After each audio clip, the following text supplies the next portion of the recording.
They called me toxic, controlling, heartless. Maybe I was. But no one saw the nights I cried alone in that same house I built with love. I wasn't trying to break my son's marriage, I was just trying not to lose him. People only remember what I said, not what I felt. So before you judge me, hear my side, the side no one ever cared to ask for.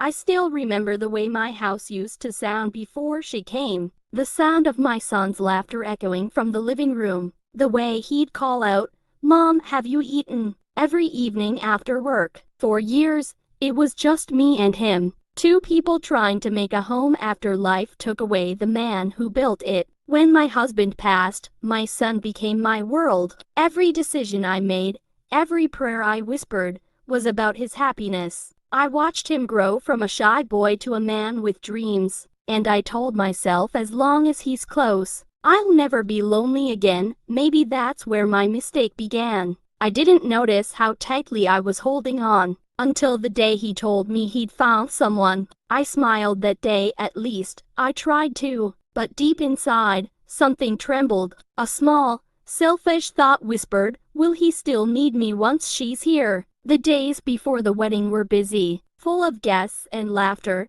but I felt invisible in my own home. Everyone talked about the new bride, her beauty, her education, her charm, and me. I became the mother, just another background character in my son's new story. I told myself I was being dramatic, that this is how life works. Sons grow up, they move on, they start their own families. But every time he said her name instead of mine, every time he chose her opinion over mine, it felt like someone was slowly turning the volume down on my existence. I wasn't jealous. At least, that's what I told myself. I was just scared of becoming a memory in the house I once filled with love. Music fades slightly, camera pans to her old photo holding her son as a child. That fear, it didn't vanish when she came home. It grew quietly, silently waiting for the day it would finally speak for me. When she entered our home for the first time, everyone called her an angel. Her smile, her grace, even I couldn't deny.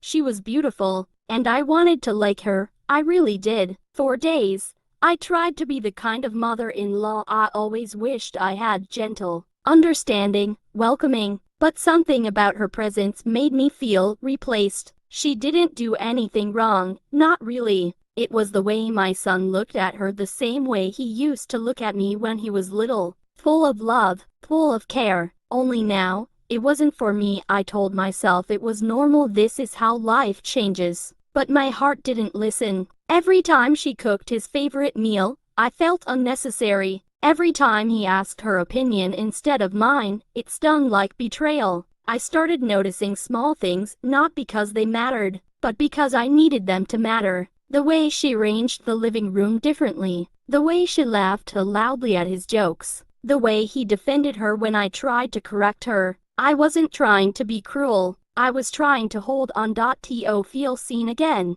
But soon, every little thing I said sounded harsh. Every bit of advice became interference. And slowly, I became the villain in my own home. I could feel the distance building, not just between me and her, but between me and my son. He stopped sitting with me at dinner, stopped sharing his day, and one evening, when I tried to tell him how I felt, he sighed and said, "Mom, please, don't start again." That's when I realized she didn't take him away. I was pushing him away myself. It started as small arguments, nothing serious, but like a drop of water on stone, it slowly wore me down and built pressure I didn't know how to release. I remembered that evening clearly. Dinner was quiet, but the air felt heavy. I tried to make a suggestion, something I thought was simple about the way the living room was arranged, but she disagreed, calmly, politely. I wanted to let it go, but the words escaped me before I could think. "You're doing it all wrong."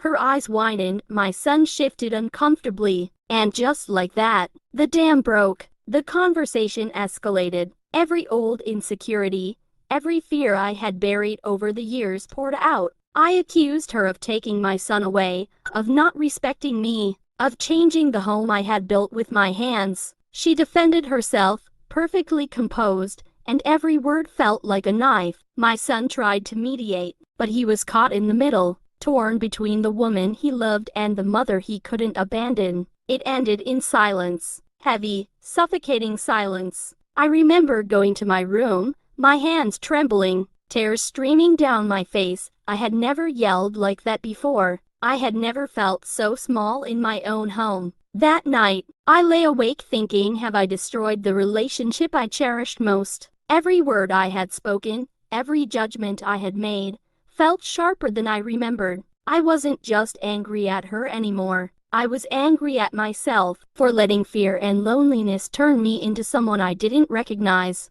I realized then that it wasn't about her. It was about me, my need to control, my fear of losing, my inability to trust. And that's when I understood. The breaking point wasn't just a fight. It was a mirror. It showed me the person I had become, and the distance I had created between me and the people I loved most. The house had never felt so quiet. The laughter was gone. The warmth was gone. And in its place, a silence I couldn't escape. I wandered from room to room, touching things I once cherished, my son's childhood toys, the old photo albums, the dinner table we shared. Everything was the same, but it felt empty, and for the first time, I heard it, the echo of my own mistakes. I realized how much I had changed, how fear and insecurity had twisted my love into control, how every word I had spoken, every look I had given, every silent judgment I had held onto,